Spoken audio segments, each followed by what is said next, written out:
When I first heard about Bitcoin, it seemed just like this very stupid magic internet money. I didn't really think it was very impressive at all.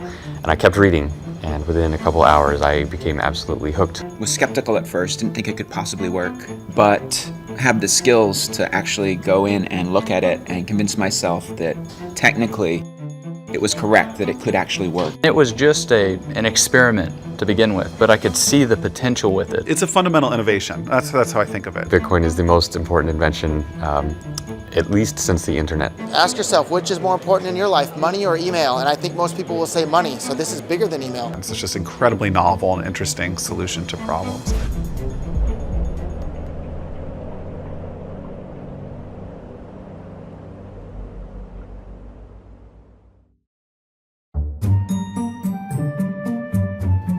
The short version of what is Bitcoin is cash for the internet.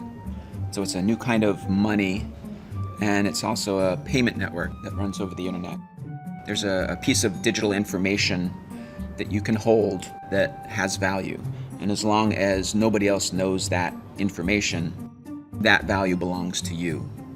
This sort of technology was developed independently a few times. I think the NSA developed it in the 70s, and then academic cryptographers started putting this out later in the 90s. And it's called public key cryptography. Now, we now rely on that technology every time your phone talks to your bank, or even over maybe SMS sometimes. I mean, it's just embedded in the internet and how we talk. Bitcoin was invented by Satoshi Nakamoto. As far as I know, no one has actually met Satoshi. No one knows who he or she or they are. I've never talked with Satoshi, although I have communicated with him electronically via email or on online forums. Satoshi started working on Bitcoin, he says, in 2007, and it actually took him a couple of years to convince himself that he could actually create a system that would work, that would solve this problem of how do you create a money where there's no single person or organization or government in charge. He started posting to a cryptography mailing list where he described kind of at a high level how it would work and started to get feedback from people on his idea. I believe it was the beginning of 2009, he released an academic paper that described the system in detail. And he also started up Bitcoin. He actually released the code for the system and started it running. Coming from a crypto background, I mean, one of the first things I did was I read the paper. When you read the paper and you have that background, you think, this is very good. You think, there are kind of 50 things that might be wrong with a proposal like this. And I thought, this answers all those questions. I mean, I thought this is some very high quality work. So the key problem that Satoshi solved that made the whole system work was a solution to what's called the double spending problem. So if I have this digital asset that I want to give to somebody else, how do you prevent me from giving it to two different people at the same time? Because obviously if it's digital, it's easy to copy. And Satoshi came up with a brilliant system for if you try to do that, if you try to double spend and give the same Bitcoins to two different people at the same time, everybody notices, and then one or the other of those transactions is considered valid, and the other one's just ignored. So solving the double spend problem was the key technical breakthrough that made Bitcoin possible even. Bitcoin answers another question in a magical way, which is, could a bunch of people who don't trust each other all agree on when something happened so precisely that you could use it to transfer value, right? And that sounds like, who've never met each other and will never meet just by passing messages. And, the immediate answer to that is like, no way. You need someone who's trusted in the middle to tell people what happened. You need all these other things. So I do think it's incredible genius. He's obviously had some academic training because he wrote this academic white paper that, is in the style of a peer-reviewed academic journal article. And he's obviously a genius. I mean, not only was he able to come up with the idea, but he was able to actually implement it, actually write code that made it work. And he was a genius on a lot of different levels, which I think is really rare and fascinating, and I'd love to meet him someday. Satoshi sort of, I think, exists now in the Bitcoin subconscious almost. Things are named after him. It'll be a little bit like finding out who Santa Claus really is if Satoshi's ever revealed. Like, I think it'll be a blow to the collective psyche of Bitcoin. One interesting thing, there are some emails that have come out recently that indicate one of, a 90s era cryptographer was working on some of the stuff that pretty clearly turned into Bitcoin. That's a small community, so you probably narrow it down to 30 to 50 people that could have been working on it. I don't know who's had the last interaction with Satoshi. It might have possibly been me. My very last email to Satoshi, I actually had told him that I had been invited to give a talk at the CIA. So he had already told me that he was going to step back. I don't know if me telling him that I was just going to visit the CIA was the reason I've never heard from him again, but I certainly think it didn't help.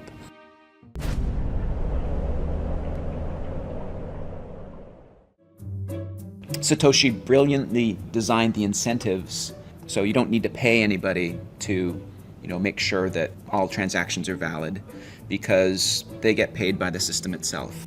The reward for doing the work of processing transactions and making sure that there are no double spends is tied into the creation of new Bitcoins.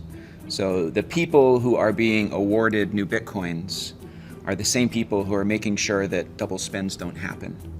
So that's the way new Bitcoins come into existence, is you have these people who are validating the Bitcoin transactions, who are called Bitcoin miners, for the work of validating transactions and making sure that nobody cheats. They're awarded new Bitcoins. But then you need a way to limit the money supply, because validating the transactions is pretty quick. So there's actually a process called proof of work, where the miners have to run this algorithm that takes a lot of CPU time. You can think of it like pulling lottery tickets. So all of the miners on the network are all, they all validate the transactions, and then they're all kind of participating in this lottery to see who will be awarded Bitcoins. And on average, every 10 minutes, somebody somewhere on the network is awarded new Bitcoins. There are fundamental promises made by the Bitcoin network about supply. And the supply function's too complex to say out in words, but what you could think of is like every 4 years, about half the remaining Bitcoins are given out, okay? So for the first 4 years, every 10 minutes, 50 were given out. Next 4 years, 25, and then next, and so on. So eventually that kind of trails off, and in the year 2140, no more will be issued. And that's how we know there will only ever be 21 million Bitcoins created, because if you do the math, that series works out to 21 million. 1/100 millionth of a Bitcoin is the smallest Bitcoin unit, which the Bitcoin community has dubbed the Satoshi in honor of the creator.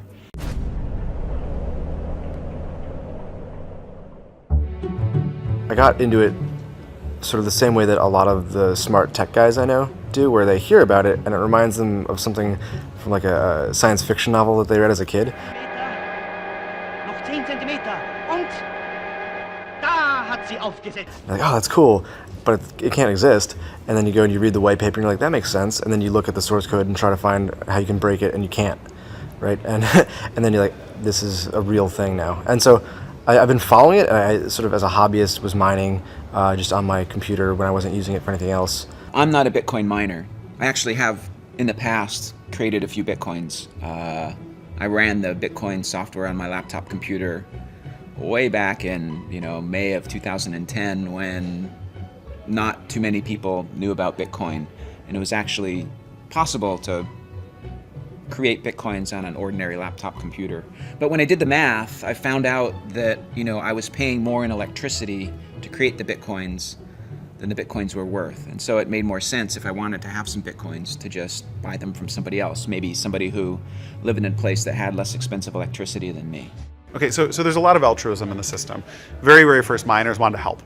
Great, they think it's cool. They just think it's cool, whatever. You do a lot of things because you think they're cool. As soon as there's an exchange rate, miners are saying, like as I did in 2010, I have a lot of computers sitting around. They're already sucking power. I am happy to turn that into money. Like, who knows what I'll do with it? I can see I'm making money doing this. And that sort of spread mining. In 2010, you could mine with your home computer and make decent amount of Bitcoins, which today would be worth a lot. At the time, they weren't. So from the early days, there have been miners who use their computers to make money and love it. And then there have been speculators or people want to buy who are like, that is for wankers. Like, I'm just going to go lay my cash on the table and buy these. And I'll see what we'll do with them later. I like this plan. At the time, there were 7,200 Bitcoins issued a day. And that was probably $350 worth. When the first exchange launched, was 5 cents or so was the first rates. So, you've got $50,000 to play with as an investor. Like, you're going to go mine for 2 years. You're not going to go mine for 2 years. The money guys they always want to trade, and the nerds always want to mine. It's very rare in the space that people want to do both. They're often on one side or the other. Bitcoin puzzles a lot of economists who would not have predicted that you'd be able to start from something that has no intrinsic value. I mean, there's zero value in the bits of data on your disk, and yet has managed to bootstrap itself into arguably the world's most valuable currency. And how that happened, I think, is a really interesting study in economics. It might need to make some economists rethink their ideas about money. It took some early adopters with enough faith to actually spend real money to purchase some Bitcoins to start to give it a value.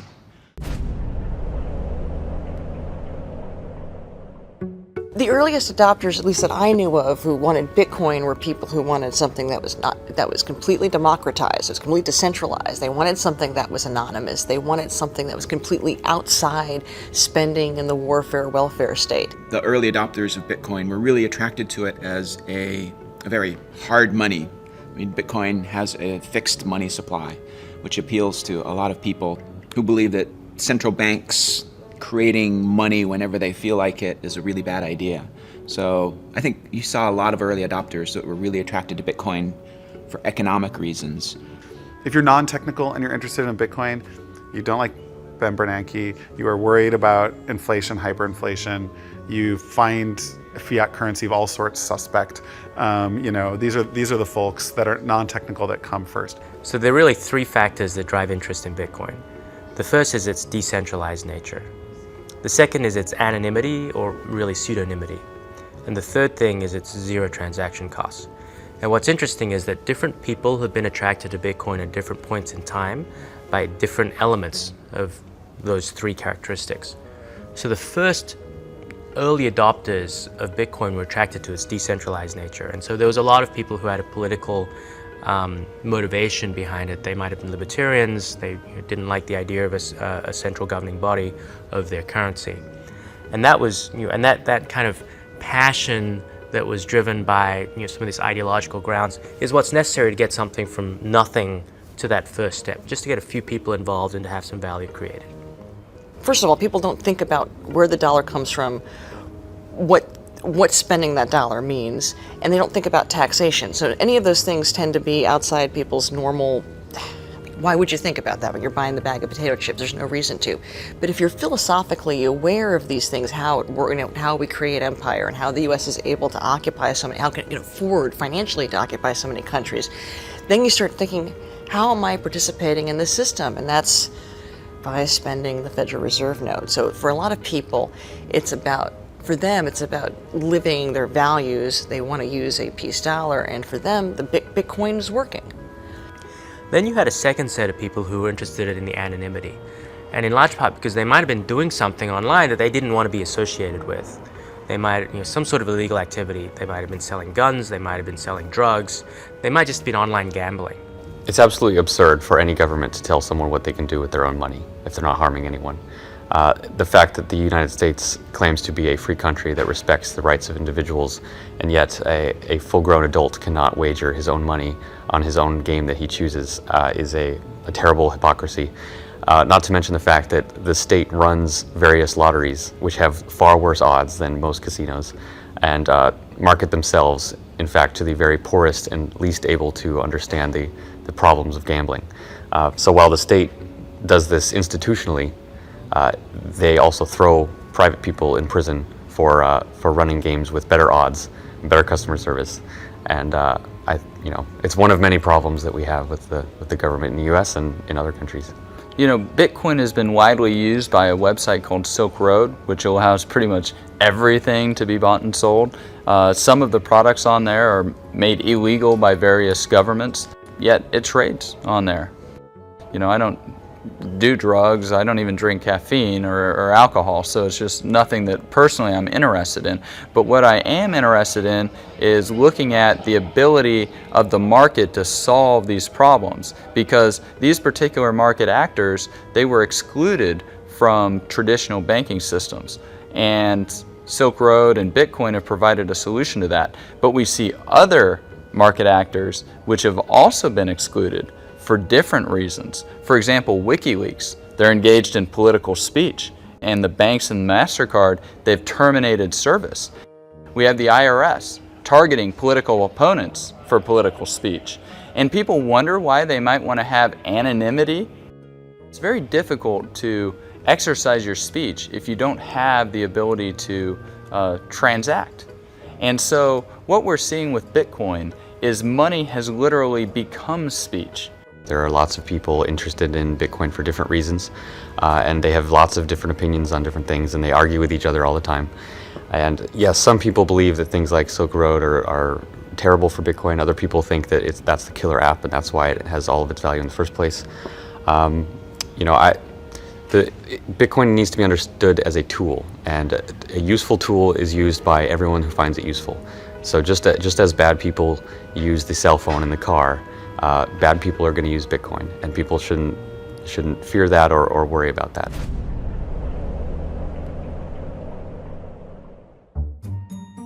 Now the trouble with both of those groups of people is that they're just not that large.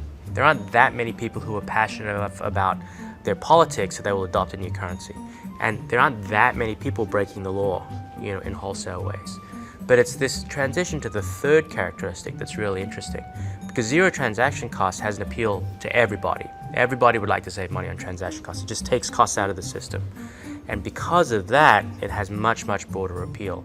But what's interesting is that, and that's why I'm interested, right? That's why I'm interested in it. I think that, you've got an opportunity to revolutionize financial services, tens of billions, hundreds of billions of market cap at risk. If that comes under pressure, then it's like squeezing a balloon. Market value has to be created somewhere else, ideally in these new companies. Coinbase, generally speaking, our goal is to make it easy for the average consumer and the average merchant to use Bitcoin. I think sort of the litmus test for all this is, can I feasibly present this to someone who hasn't seen it before, even my mom, and can she reasonably use it? That's sort of what we're trying to build towards. So whenever you get a new technology, there's always these predictable waves of companies. And the first wave is building the infrastructure that just makes the damn thing work, right? And right now, just to make Bitcoin work at all, you need exchanges to get money into Bitcoin. You need wallets to hold the Bitcoin, and you need payment processors to be able to spend the Bitcoin. So that's that infrastructure level. That's where we are today. You think about the average business that's accepting PayPal or credit card on the internet, they're paying roughly 2.7% to do that. And just even chopping that down to what a company like Coinbase offers at the moment, 1% costs is a significant cost saving. Let's say you're a 5% margin business. All of a sudden, if you're saving 2% on credit card processing costs, that's 40% to your bottom line, which is very non-negligible.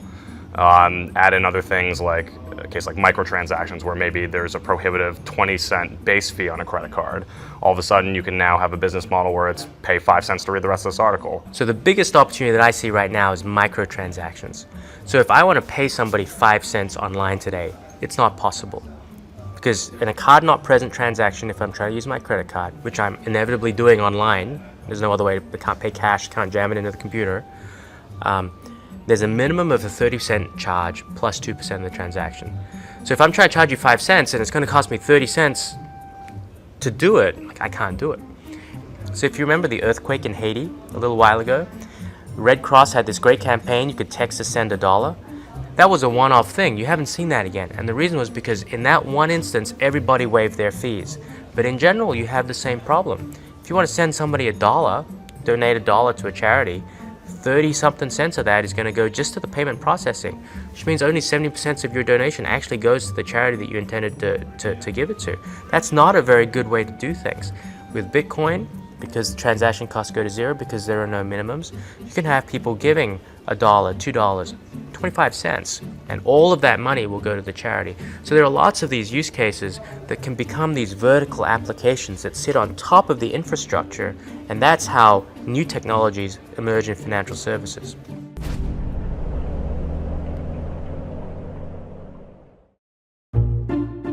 In the Bitcoin community, there's a bit of a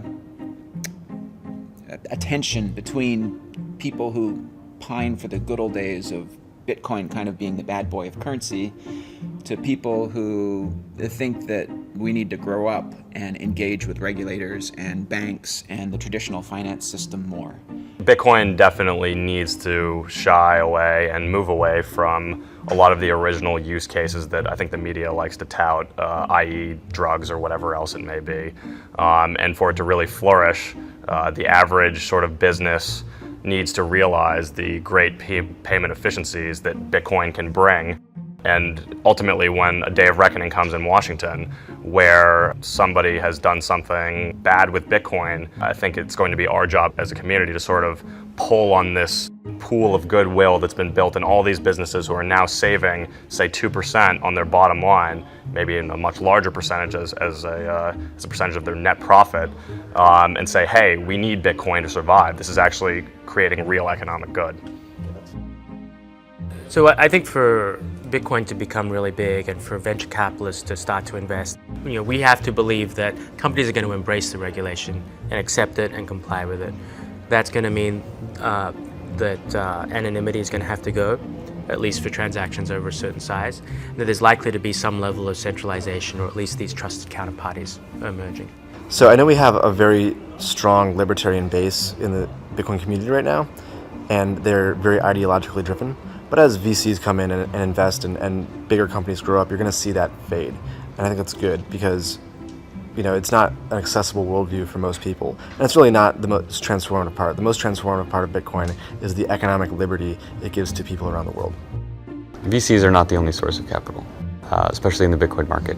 You have lots of people with lots of money who have very well aligned objectives with Bitcoin, and they can fund whatever they wish. I would say that in order for Bitcoin to go mainstream, regulation is necessary because in order for the average consumer to feasibly feel like they can use it, they want to feel safe in some way. And part of that is understanding Bitcoin. Part of it is around federal entities.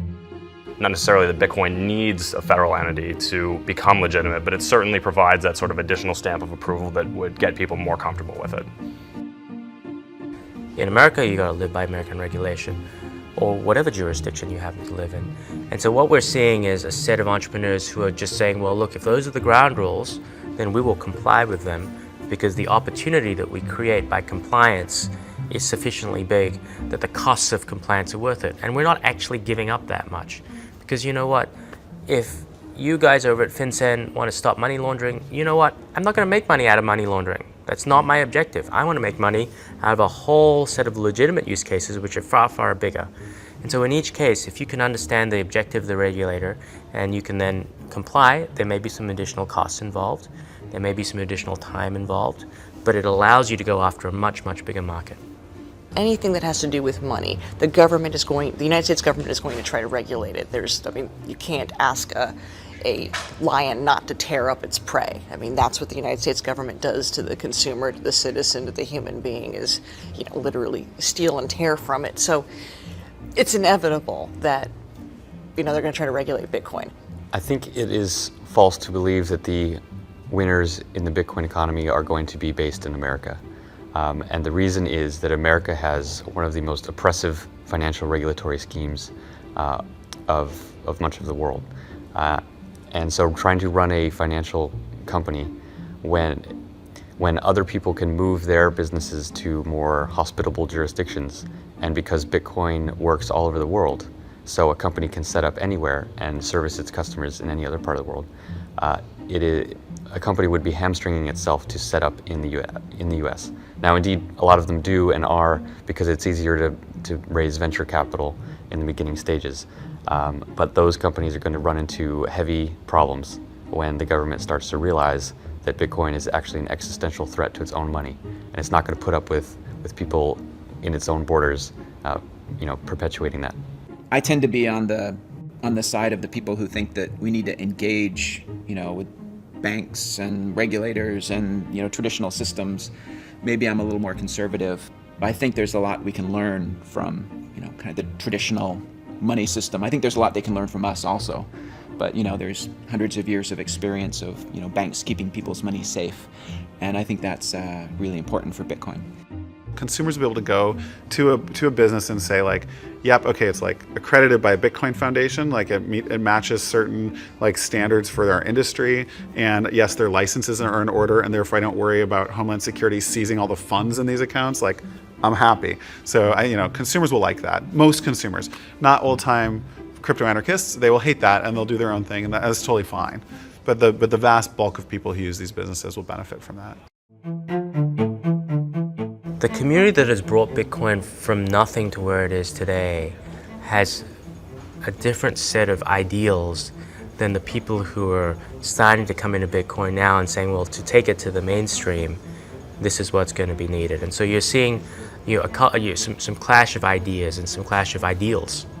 People with money tend to want to protect their money, and the biggest danger to many people's money is that the government will seize it. Why would the government seize it? If it believes that you've done something against its wishes. So it's no surprise that venture capital companies and wealthy people tend to, at least on the surface, be very pro-regulation, because they do not want to engender harm by becoming a target of the government. I'm pro-regulation. I think it's an opportunity. So I have investors who invest only in pre-regulated financial companies, and they've built them themselves. And part of the playbook is get regulated in a good way, in a way that's good for everyone, that's good for the space. So yeah, should wallet providers be able to act functionally as banks without any oversight or regulation? No, they should not. Now, fundamental to Bitcoin is like, if you want to choose to do that, fine. No one will be able to stop you at a small scale. And if individuals want to choose to put their money with whomever they want, that's great. I don't mind that. But when you have, but we can't have like large scale poor business practices that could impact the whole community. I'm not into that. And I think regulation is part of that story. They're saying this is a real future. So that instinct that they have to want to do something that ridiculous is regulate the currency suggests that people know that this is here to stay and that there's big money. But as in people, and there's been a lot of debate about this among anarchists, and I see this debating this back and forth yesterday on Twitter, is that one of the points of Bitcoin is that it's not regulated, it's not centralized, and it can be completely anonymous. People don't have to know what you're doing in your most intimate areas of your life if you can use Bitcoin. The regulation that a lot of these people are welcoming, of course, it's going to dampen a lot of the enthusiasm about Bitcoin and could potentially hurt it. Coming from this with personal sentiments as a crypto anarchist, Bitcoin's just amazingly awesome because it massively changes the rules of the game. Anyone can send any amount of money to anyone, anywhere, at any time. Can't be seized or confiscated or frozen in any way. But I also realize that no great amount of wealth is going to be created except with the permission of the government. And along that role, as an investor, venture capitalist type, I have a fiduciary duty. And so, as a result, I want to know the rules that my investments and the founders of those companies need to play by. Because now I know that my founder can act in a certain way and he's not going to end up in jail, and the investment's not going to get seized in the company, and that's not going to hurt my investment. So it is kind of paradoxical in a way, but I think overall it's going to help legitimize Bitcoin and bring it into much more mainstream transactions. Companies that are involved in Bitcoin can be regulated, but the underlying core system, the technology, it is beyond the reach of any regulatory scheme, just by nature of it being based on cryptography and mathematics and peer-to-peer networks. So it's really, there's nothing much that a government can do except to try not to cause more damage. And we'll see how this plays out. It's going to be very interesting. It doesn't matter whether the government wants to regulate it or not. Ultimately, there'll be another form of Bitcoin or something else the next day. It makes no difference. This is something they can't control, and it's the future. Why fight it?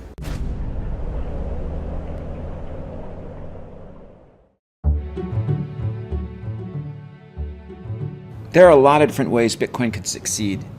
I mean, my job as the core developer is to kind of concentrate on the core code and make sure the Bitcoin network keeps reliably processing transactions.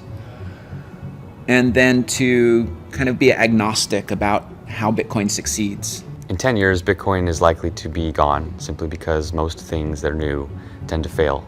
So everyone who gets into this needs to understand that it could just disappear tomorrow and go away. But with that realization, if it has not fallen apart and it actually continues to work and continues to grow, it will have taken over much of the world's financial system. It will have changed everything about the way people move money, how they hold money, how they perceive value, what their relationships are with their government and with merchants and with each other.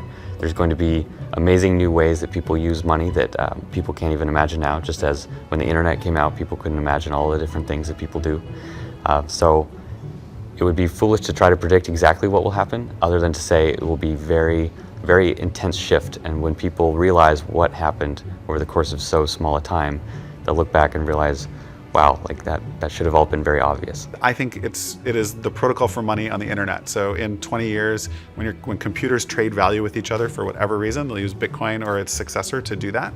It'll be just like right now, almost very rarely does any of our technology trade value. But in 20 or 30 years, it'll happen all the time. You'll log on and you'll be able to pay a little more for faster internet.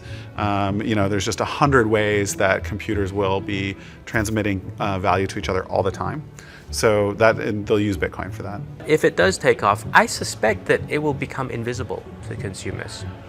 And in the same way that people don't think about payment systems in general, Bitcoin will be invisible and transparent to them, and so they'll just know that they can pay to pay a penny to read an article on their tablet, and they won't even be thinking about it as Bitcoin, because Bitcoin will all be invisible to them in the background. It's going to be an infrastructure system. I think we're going to go through a phase where there's more centralization because there's kind of a natural monopoly that will happen with exchanges. But then I believe that eventually we're going to grow out of that, and the Bitcoin economy will sustain itself. And there's really very little friction, because it's really designed to be this decentralized peer-to-peer currency. And I have no special ability to predict the future, so I might be wrong. While Bitcoin has the potential to be a subversive currency, and I do applaud that, it also can be strictly bourgeois. Ma and Pa next door can use Bitcoin. They use dollars now. It's not like all throughout human history we've been using paper currency. All sorts of things have been used as currency throughout time. It's not as if the dollar was handed down. Moses came down and said, "Here, we must use this dollar." We just have to open up the doors of the way people think about money. I do think that this new era of math-based currencies will find whatever the problem was with Bitcoin and will patch it, perhaps in a Litecoin or Bitcoin 2.0. We'll find a way to continue to serve the market needs and what the market demands. I think Bitcoin will grow to something where maybe 5% of people's wealth will be held in Bitcoin, and hopefully it represents the working capital that a lot of businesses use to enter and not have to leave this frictionless payment world. That doesn't mean 100% of your assets have to be in it, but whatever sort of lubricates the transactions that you're doing on a daily basis as a business. Bitcoin might succeed someplace else in the world. Maybe a country like Zimbabwe that recently saw hyperinflation. Maybe they'll decide, instead of using the US dollar as our currency, which they're doing now, maybe a cryptocurrency like Bitcoin would make sense as their national currency. That's a possibility. I don't know what's going to happen. My job is to concentrate on making it possible so any of those great things can happen. And I think it's going to be really interesting in the next 5 years to see what does happen. Hopefully they'll appreciate the risks that we're taking to make it happen in the early days, because most people just laugh at it right now.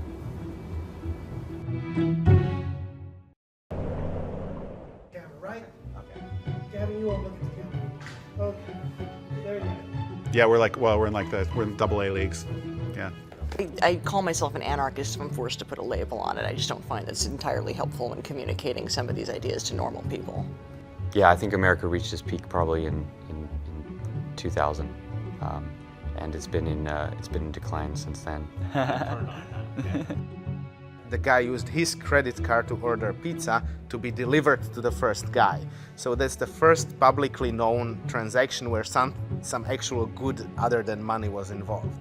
We believe, my company and I, that Bitcoins offers a final solution for the medical marijuana conundrum. We're having a Bitcoin party. Champagne's flowing, people are celebrating, we're all thinking, we're gonna be Bitcoin millionaires soon.